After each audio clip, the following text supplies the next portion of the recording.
Hi, I'm Madeline. Hi. In Project Happiness, we are exploring the difference between short and long-term happiness. What do you think are the things which most contribute to long-term happiness? Well, my theory of short and long-term happiness is a broader definition, which has to do with pleasure and joy. Happiness is the result of a combination of pleasure and joy. Short-term happiness, which you could call pleasure, and then long-term happiness, which you can call joy. Short-term happiness, which is pleasure, is self-centered. It's all about getting something. It's all about getting pleasure. And so it's by its very nature short-termed.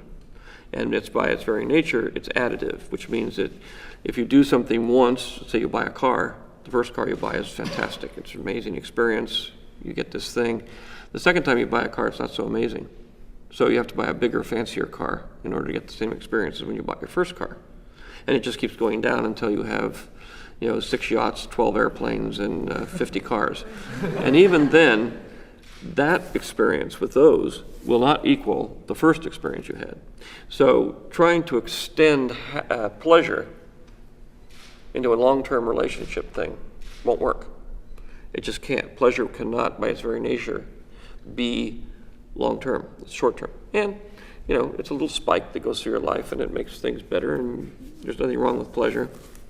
Good meal, whatever. But joy is different. Joy, once you have joy, it lasts forever. It doesn't hit as high on the scale as pleasure does. Pleasure will go way up there, but only for a few minutes, or maybe for a few hours, or maybe for a few days. But joy goes on a lower scale, but it will last forever.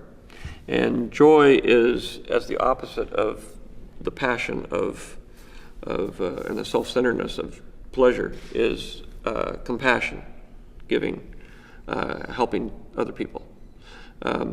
The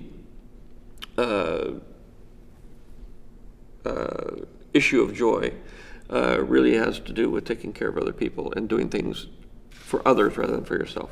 Whereas joy, it's all for yourself and not for others. And those two things combined make happiness, which is also a mental state, which you can either decide you're happy or you're not. So, but the biological reality is that you have these two components, pleasure and joy.